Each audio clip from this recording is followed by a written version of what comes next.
لیکن ایسے بھی ورد ہیں جو ان لوگوں کے لیے مختص ہیں جن کو دنیا کا کچھ نہیں چاہیے، جن کو صرف اللہ چاہیے، جن کو اللہ کے ایٹریبیوٹس میں سے ان ایٹریبیوٹس کی ضرورت ہے جو ایٹریبیوٹس اس کے سینے کے اوپر علوم کے خزانے کھولنا شروع کریں، ان کو العلیم کی ضرورت ہے۔ لیکن ایسے لوگ بہت کم ہوتے ہیں جن کو سچائی کی ضرورت ہوتی ہے۔ زیادہ تر لوگوں کو سچائی سے رخصت ہوتی ہے، وہ ورد وظیفہ مانگنے بھی آتے ہیں تو وہی ورد وظیفہ مانگنے آتے ہیں جو ان کی دنیا کا کوئی مسئلہ حل کر دے۔ جو اللہ کے لیے آتا ہے اور کہتا ہے مجھے وہ بتاؤ جو میری ذات کے ساتھ، میرے مزاج کے ساتھ ریزونیٹ کرتے ہوئے مجھے اللہ کے قریب کرتے، اس کے لیے پھر یہی نام کسی اور انداز میں بتائے جاتے ہیں، کسی اور طریقے سے بتائے جاتے ہیں، کسی اور ترتیب سے بتائے جاتے ہیں۔ اور مکتا ہے کہ ایک ایک غم ہیرے جیسا ہے، ایک ایک درد نگینا ہے۔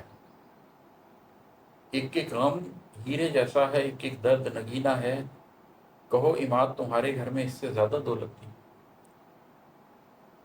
کہ ایک زمانہ تھا کہ گھر میں دولت تو بڑی تھی، پیسہ تو بڑا تھا، لیکن کیا تمہارے پاس ایسے غم تھے جو ہیروں جیسے ہوں؟ تمہارے پاس ایسے درد تھے جو نگینوں جیسے ہوں؟ تو میرے پاس نہیں تھے۔ پھر ایک وقت آیا کہ میں نے وہ درد پالے جو ہیروں کی طرح چمکتے ہیں، میں نے وہ غم پالے۔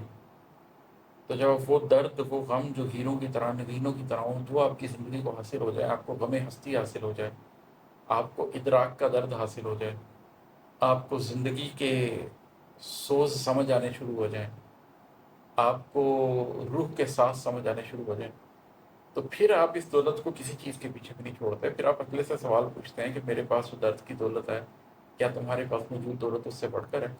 پھر آپ اس درد کی دولت کو امبریس کرتے ہیں، اس لیے کہ اسی سے تو آپ نے تحریک حاصل کرنی ہوتی ہے، اسی سے تو آپ نے جلا پانی ہوتی ہے، اسی سے تو اپنے اپنی ذات کی تشکیل نو کرنی ہوتی ہے۔ یہی تو وہ قوت ہے جس سے آپ نے اپنی ذات کو وہ بنانا ہوتا ہے جو وہ بننے کے لیے دنیا میں آئی ہے۔ بہت شکریہ۔ السلام علیکم۔